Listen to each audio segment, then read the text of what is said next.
मोदी रोजगार दो, पिछले कई दिनों से ये हैशटैग ट्रेंड कर रहा है और इतना ट्रेंड कर रहा है कि अब तक मिलियंस में इसके ऊपर ट्वीट किए जा चुके हैं। मगर फिर भी देश विदेश की मीडिया ने इसको ज्यादा उठाया नहीं, बहुत ज्यादा ट्रेंडिंग ये मुद्दा बना नहीं। हाँ, अगर सफूरा जरगर की रिहाई या बेल का मामला होता तो देश विदेश में आर्टिकल इसके ऊपर छप जाते। एसएससी में रिफॉर्म्स चाहिए और बेहद जरूरी है इन रिफॉर्म्स को करना, स्टूडेंट्स की यही मांग है। लेकिन दिक्कत यह भी है कि अगर रिफॉर्म करो तो लोग प्रोटेस्ट के नाम पर सड़क भी ब्लॉक कर देते हैं। तो आइए जानते हैं कि स्टूडेंट्स की डिमांड क्या है, गवर्नमेंट इसके लिए क्या कर रही है, क्या इसका कोई सॉल्यूशन है और जो स्टूडेंट की डिमांड है क्या वो सही है या नहीं है।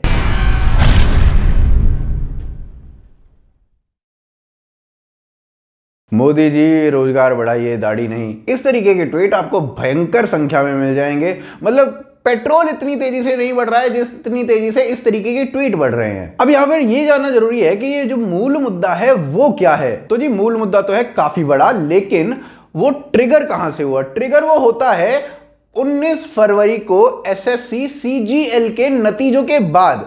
अब एसएससी सीजीएल के नतीजे आए 19 फेब को और उससे पहले उन्होंने एग्जाम्स कंडक्ट कराए थे नवंबर में, 15, 16 और 18 नवंबर को। तो जी 15 और 16 नवंबर को जो एग्जाम हुआ था वो काफी मुश्किल था इन कंपैरिजन टू 18 नवंबर वाले एग्जाम के।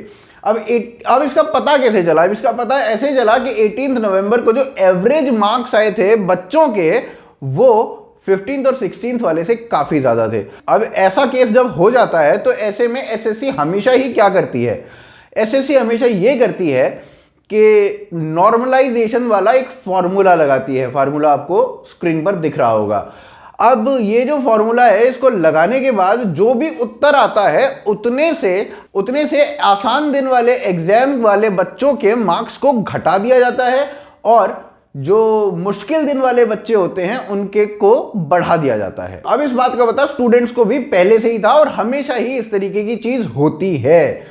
लेकिन अब जब ऐसा हुआ तो बच्चों में रोष हुआ कि क्योंकि बहुत अच्छा परफॉर्म करने वाले जो स्टूडेंट्स थे उनका भी सिलेक्शन नहीं हुआ, क्योंकि नॉर्मलाइजेशन में उनके मार्क्स काफी कम कर दिए गए थे और वो कट ऑफ से भी काफी कम हो गए थे, क्योंकि इस बार नॉर्मलाइजेशन में 60 से 70 नंबर तक कम कर दिए गए थे, जो कि अपने आप में बहुत बड़ा नंबर है। अब यहां पर प्रॉब्लम क्या है? प्रॉब्लम है जी रिफॉर्म्स की कमी।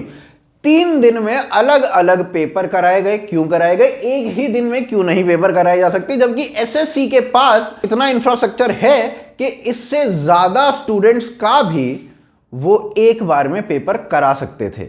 और चलिए आपको 3 चरणों में ही एग्जाम कराने हैं, मान लिया आपकी कोई मजबूरी रही होगी, तो भाई लेवल ऑफ डिफिकल्टी ये सेट करना किसका काम है? क्या एसएससी को इस पर ध्यान नहीं देना चाहिए पहले ही, या फिर जब रिजल्ट आ जाएगा उसके बाद लगेगा अरे ये तो ये वाला आसान था वो वाला मुश्किल? अगर हम कैट के एग्जाम की बात करें तो कैट का एग्जाम जब हमने दिया था उस वक्त 8 चरणों में एग्जाम दिया जाता था और सबका डिफिकल्टी लेवल सेम हुआ करता था। इस तरीके की प्रॉब्लम कभी नहीं आई।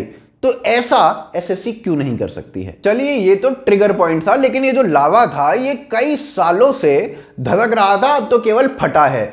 और इसमें कभी 2018 में स्कैम हो जाता है, कभी पेपर लीक हो जाते हैं, कभी नौकरी निकाल तो दी जाती है मगर फॉर्म नहीं निकाले जाते हैं। फिर सालों के बाद याद आता है अरे फॉर्म निकालने हैं, तो फिर फॉर्म निकाले जाते हैं। फिर उसके बाद याद आता है अरे एग्जाम भी कराना है, तो फिर एग्जाम कराए जाते हैं। फिर कई सालों के बाद याद आता है अरे रिजल्ट तो निकाला ही नहीं, तो फिर रिजल्ट निकाले जाते हैं।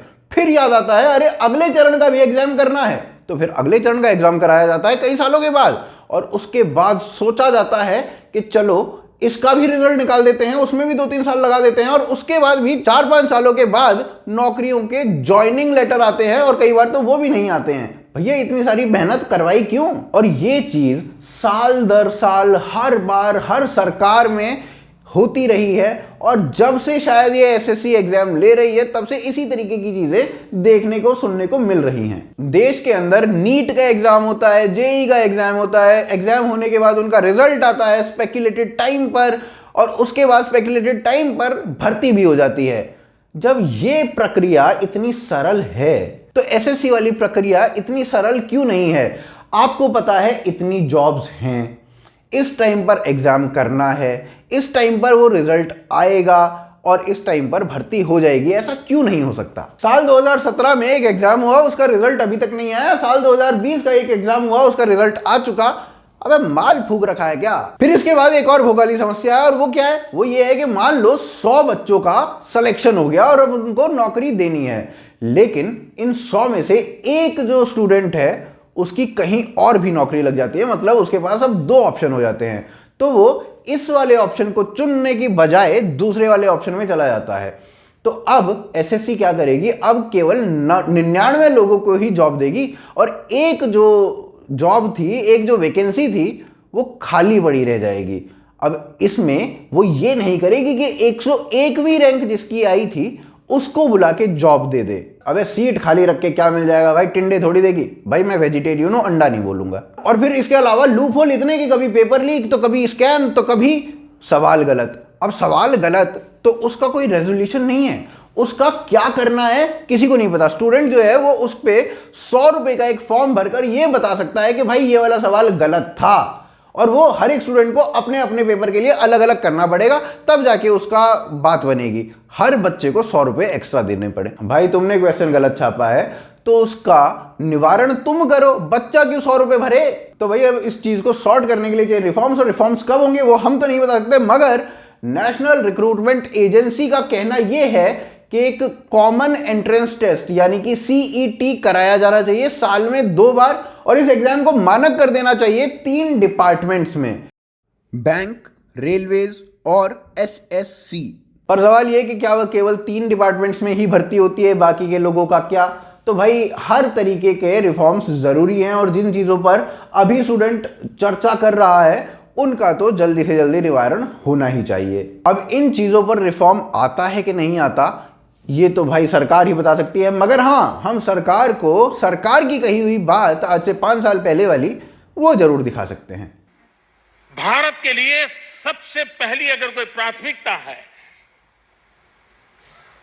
तो देश के नौजवानों के लिए रोजगार उपलब्ध कराना, रोजगार के योग्य नौजवानों को तैयार करना, रोजगार के योग्य नौजवान को तैयार करने के लिए पूरा एक मैकेनिज्म, एक व्यवस्था, एक स्ट्रक्चर तैयार कर। तो जी उम्मीद है आपको वीडियो पसंद आई होगी। अगर वीडियो पसंद आई है तो आप इस वीडियो को ज्यादा से ज्यादा शेयर कीजिए, ज्यादा से ज्यादा लोगों तक पहुंचाइए, लाइक कीजिए, कमेंट कीजिए। इसके अलावा आप हमारी मर्चेंडाइज खरीद सकते हैं bhokalfactory.com से, लिंक डिस्क्रिप्शन और पिन्ड कमेंट में दी गई है।